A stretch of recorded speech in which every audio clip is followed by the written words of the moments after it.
Oke. Assalamualaikum warahmatullahi wabarakatuh. Perkenalkan, nama saya Hetty Putri Agustin. Di sini saya akan menerangkan mengenai network layer protokol. Sebelumnya, NIM saya 224101070.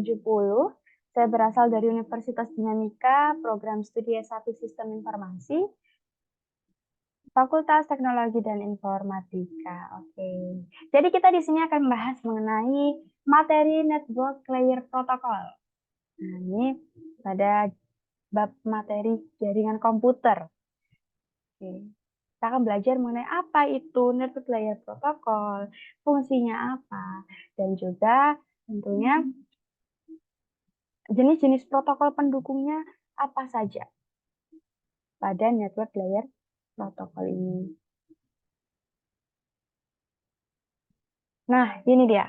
Network layer protokol. Aplikasi. Jadi, network layer protokol ini adalah lapisan kelima pada OSI layer yang memiliki peran penting dalam proses transmisi jaringan komputer. Network layer bekerja di antara data link layer dan transport layer. Ini juga tergantung pada proses yang sedang berlangsung ya. Jadi, pada network layer ini dia adalah lapisan kelima yang bekerja di antara data link layer dan juga data transport layer atau lapisan transport dan juga lapisan data link. Jadi di antara itu. Apa fungsi dari network layer? Nah, kalau misalkan di gambar yang saya tampilkan di sini, network layer itu adalah dia berfungsi sebagai addresses atau pengalamatan and best path. Nah, jadi dia provide connectivity yang menghubungkan konektivitas atau koneksi and path selection between two end system, antara dua sistem. Nah, domain of routing ya. Kita ke fungsi dari network layer. Network layer, kalau di sini saya menuliskan ada 4 fungsi utama yang dia jalankan. Yang pertama adalah menentukan tujuan data. Jadi dia menentukan tujuan data yang akan ditransmisikan sesuai dengan perintah yang sudah diberikan. Sebuah data dan paket data itu pasti memiliki tujuan. Nah, tujuan dari paket data tersebut yaitu komputer lainnya yang sudah terhubung ke dalam jaringan. Yang kedua, fungsinya adalah mendefinisikan IP address. Nah, untuk mendefinisikan IP address agar bisa menentukan komputer mana yang akan menjadi tujuan dan menerima paket data yang akan ditransmisikan. Nah, IP address merupakan sebuah alamat unik yang mewakili identitas perangkat dan dimiliki oleh setiap komputer yang terhubung ke dalam suatu jaringan komputer. Jadi, network layer akan lebih mudah untuk menentukan tujuan dari paket tersebut, dari paket data yang akan dikirimkan olehnya. IP address akan secara otomatis didefinisikan dan dicari oleh network layer sebagai alamat tujuan paket data tersebut. Lalu yang ketiga ada melakukan proses routing. Nah, melakukan proses routing, yang ketiga membuat header pada paket data. Ya, benar. Sedikit terlewat ya teman-teman. Jadi, membuat header pada paket data. Membuat header pada paket data yang ada sehingga tidak akan terpecah belah. Jadi dia membuat header nih, supaya paket data itu tidak terpecah belah. Setiap paket data akan memiliki header yang sama dengan memiliki header yang sama. Nah, dengan adanya header ini, dan ketika nantinya paket data akan disatukan kembali menjadi sebuah data yang utuh, nah, maka paket data tersebut dapat disatukan dengan mudah serta bisa terdeteksi jika dia mengalami ada yang hilang ataupun mengalami kerusakan, misalkan. Lalu yang keempat adalah melakukan proses routing. Dengan pemberian rute dari sebuah paket data, network layer ini berperan sangat penting dalam meneruskan paket data yang sudah ada menuju penerimanya melalui rute tertentu yang sudah didefinisikan terlebih dahulu. Melalui apa? Yaitu melalui yang kita kenal sebagai tabel routing itu tadi. Jadi setiap paket data akan dikirimkan ke alamat yang sudah didefinisikan sebelumnya.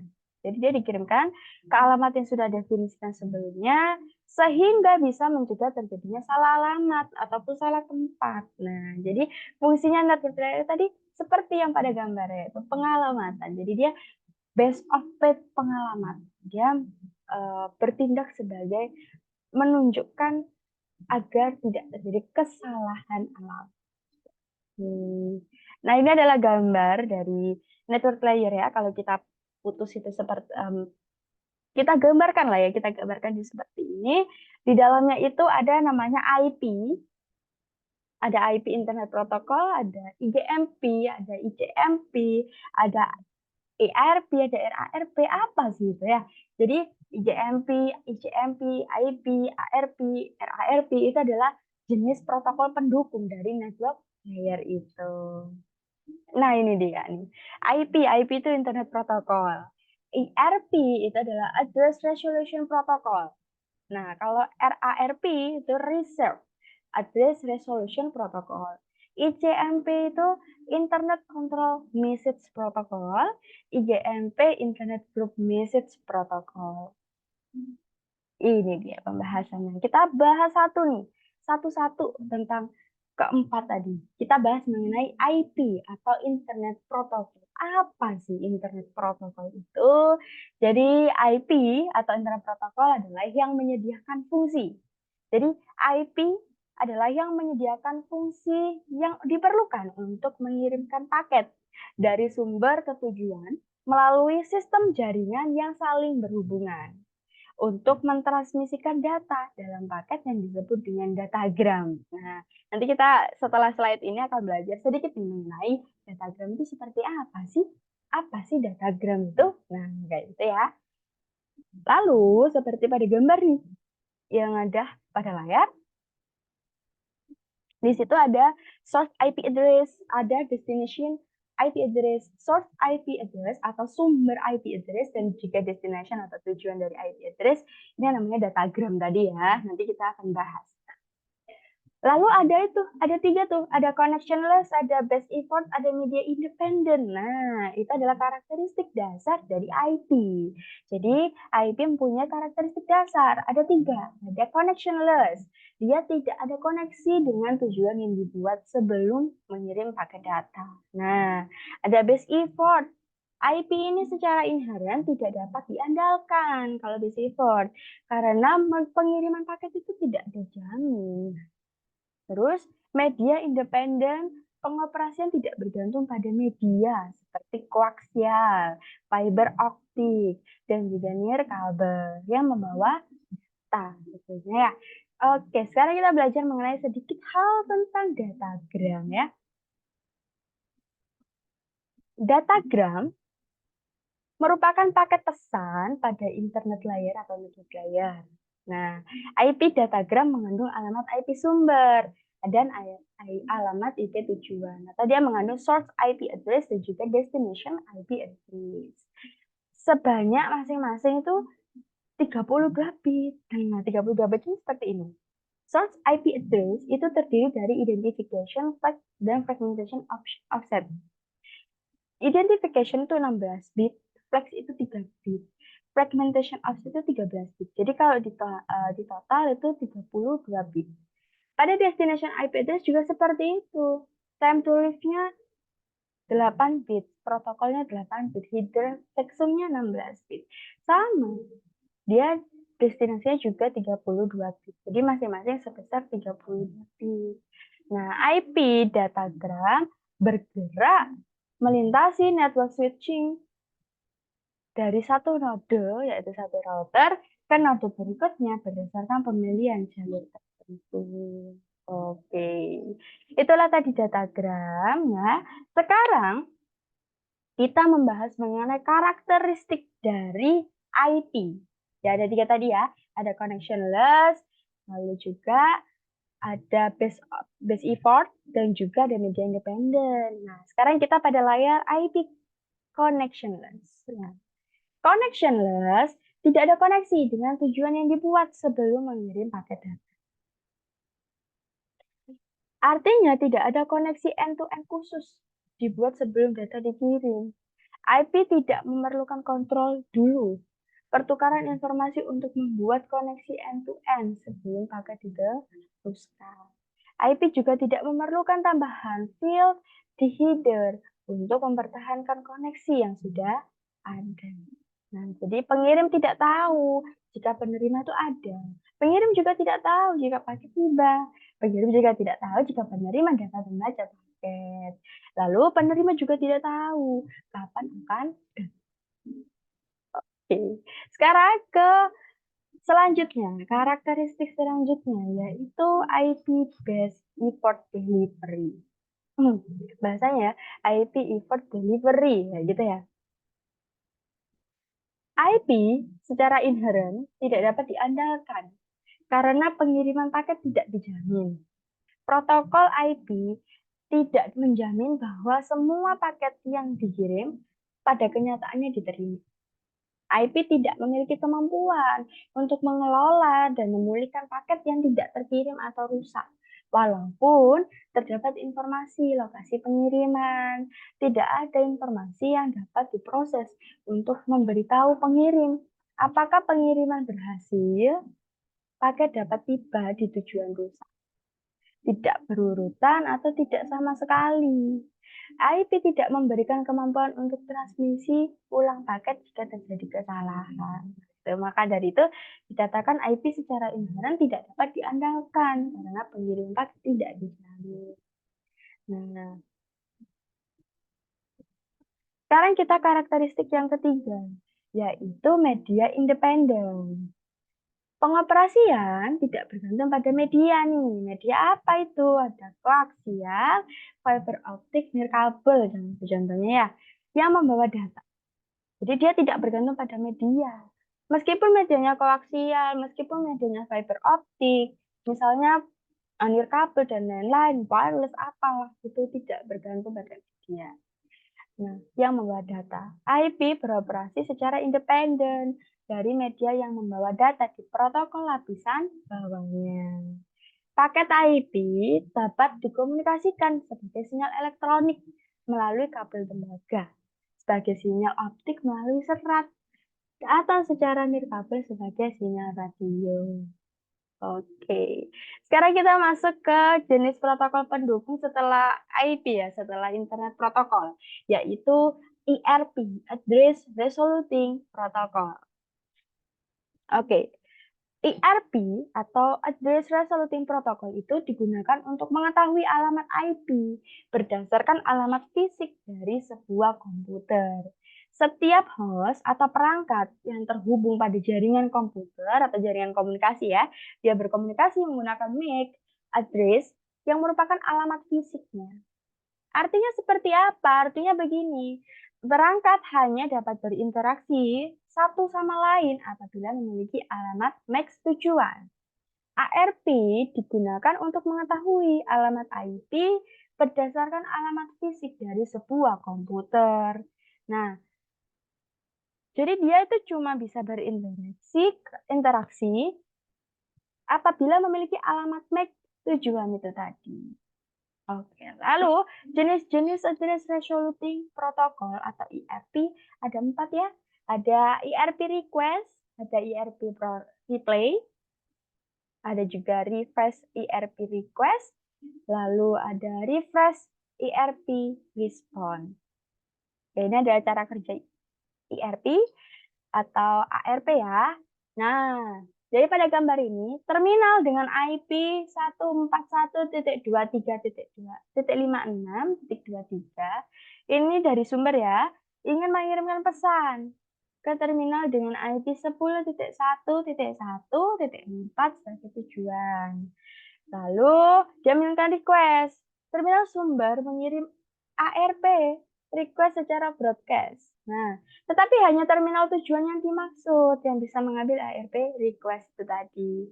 Terminal tujuan mengirim balik IRP reply beserta nomor match address-nya berapa. Nah, ini ada cara kerjanya ya. Cara kerja IRP. Nah, langkah pertama yang digunakan atau langkah pertama yang dilakukan Itu adalah oleh protokol IRP mengirimkan sebuah pesan yang sifatnya broadcast. Isi pesan broadcast ini adalah permintaan, alamat MAC address atau alamat hardware dari berdasarkan IP address dari sebuah host. Nah, pesan permintaan ini ditujukan kepada semua komputer atau host yang ada di LAN. Nah, dalam pesan permintaan dari protokol HRP berisikan alamat MAC address dari pengirim, alamat IP address dari pengirim, alamat MAC address dari broadcast untuk broadcast address, dan IP address dari komputer tujuan. Lalu ketika pesan IRP itu tadi sifatnya broadcast itu sampai nih atau diterima oleh komputer tujuan, maka komputer tujuan akan membalas pesan tersebut. Akan membalas pesan tersebut dengan pesan balasan yang berisikan alamat MAC address yang sesuai dengan IP address yang diminta.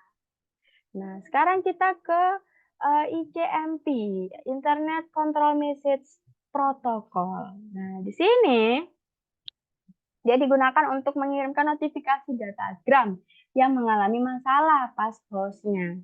Mengkomunikasikan informasi tingkat jaringan antara perangkat jaringan dan beroperasi di layer 3 atau lapisan jaringan dari model OSI ya.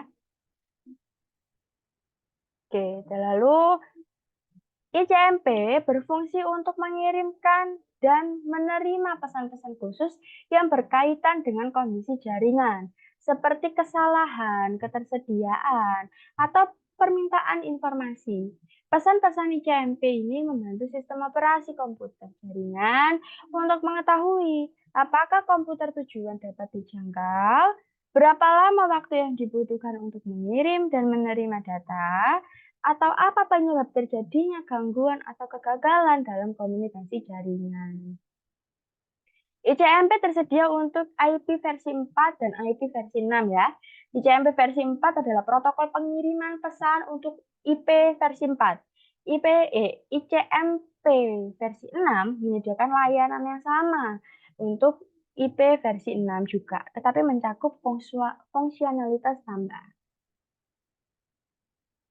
Oke, ini adalah ICMP istilah ya. Istilah ICMP akan digunakan ketika merujuk ke ICMP versi 4 dan ICMP versi 6. Pesan ICMP yang umum untuk ICMP versi 4 dan ICMP versi 6 meliputi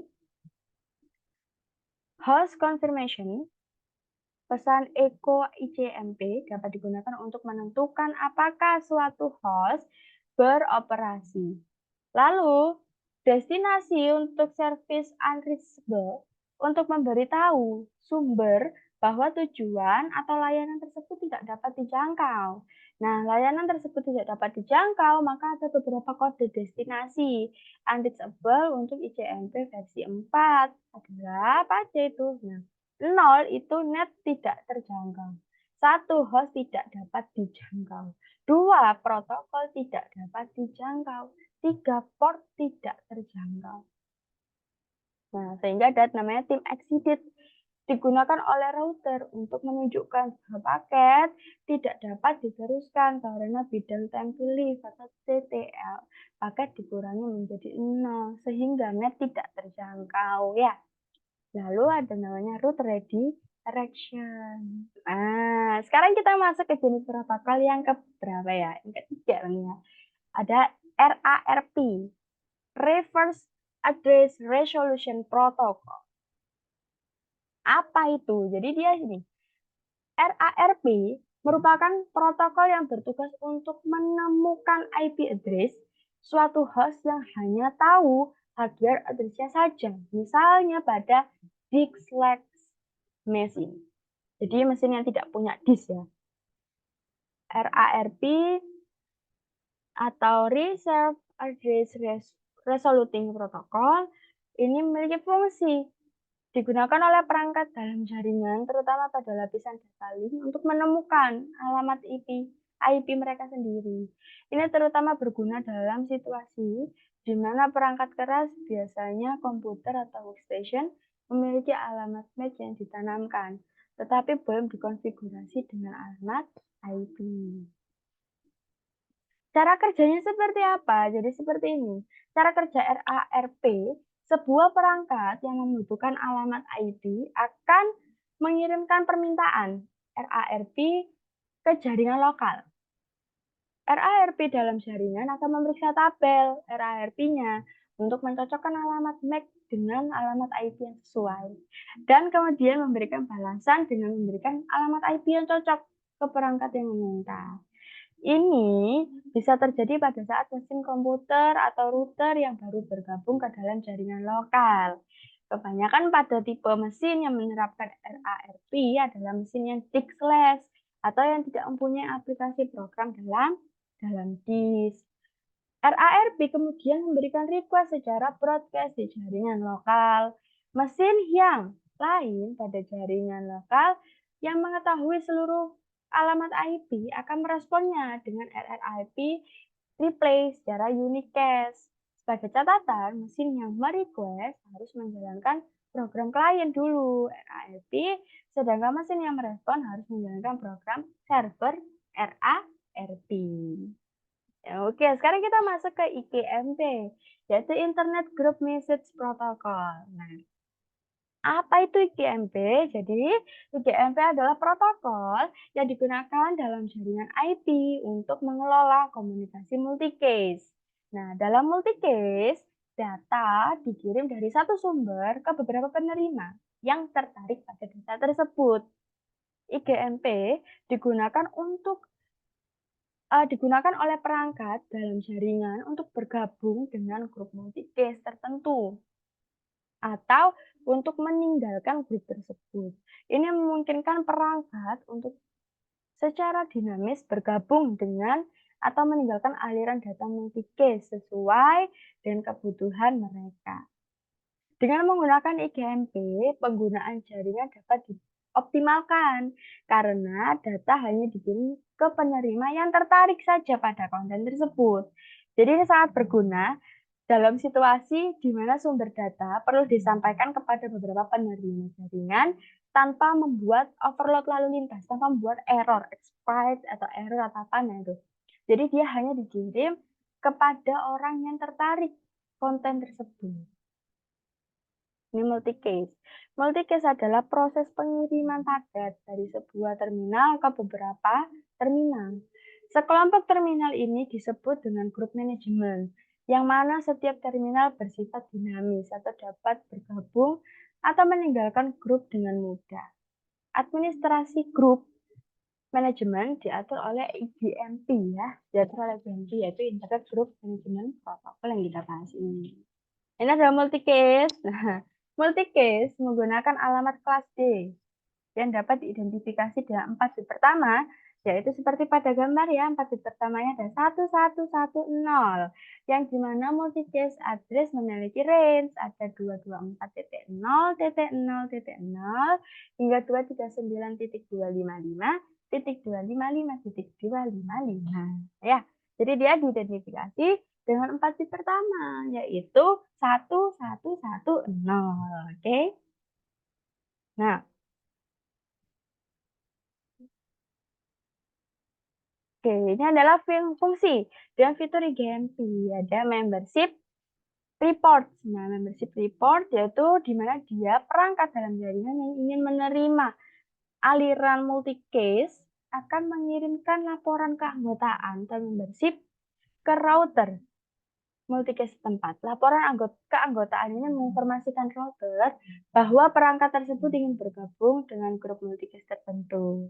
Lalu ada query message, di mana router multicase secara berkala mengirimkan pesan query message ke jaringan untuk memeriksa apakah ada perangkat yang ingin menerima aliran multicase dari grup tertentu. Nah, jika ada perangkat yang ingin bergabung, mereka ingin merespon dengan laporan keanggotaan.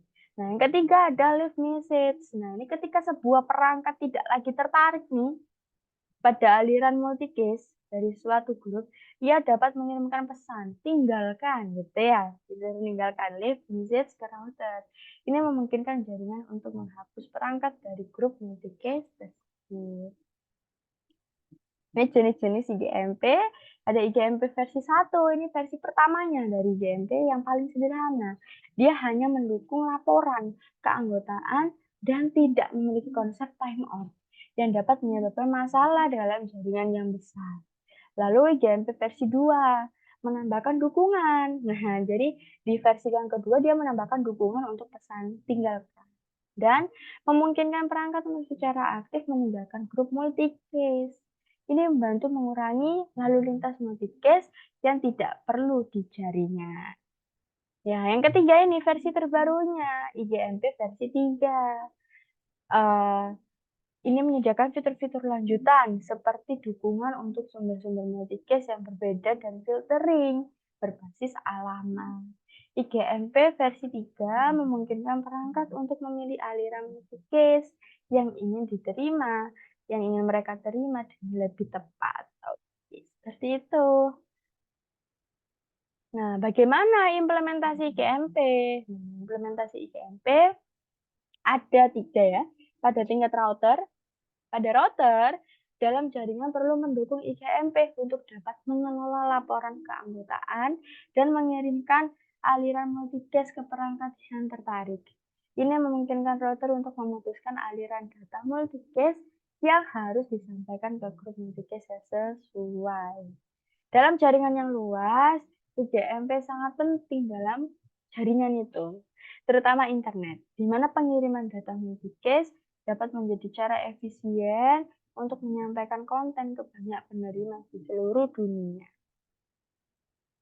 Nah, dalam aplikasi streaming dan distribusi konten, IGMP digunakan secara luas dalam aplikasi streaming media, video conference, dan distribusi konten, di mana pengiriman data multicast membantu mengurangi beban jaringan dan meningkatkan efisiensi pengiriman data. Seperti itu ya. Jadi kita sudah belajar banyak hal hari ini. Kita belajar mengenai definisi network layer, lalu juga kita belajar mengenai fungsi-fungsinya apa, belajar mengenai jenis protokol pendukungnya, mulai dari internet protokol hingga IGMP ya, hingga internet group message protokol. Jadi mungkin hanya itu saja materi yang dapat saya sampaikan hari ini dan kali ini. Sampai jumpa kita di pertemuan selanjutnya. Di materi selanjutnya yang akan saya presentasikan mungkin. Terima kasih. Wassalamualaikum warahmatullahi wabarakatuh.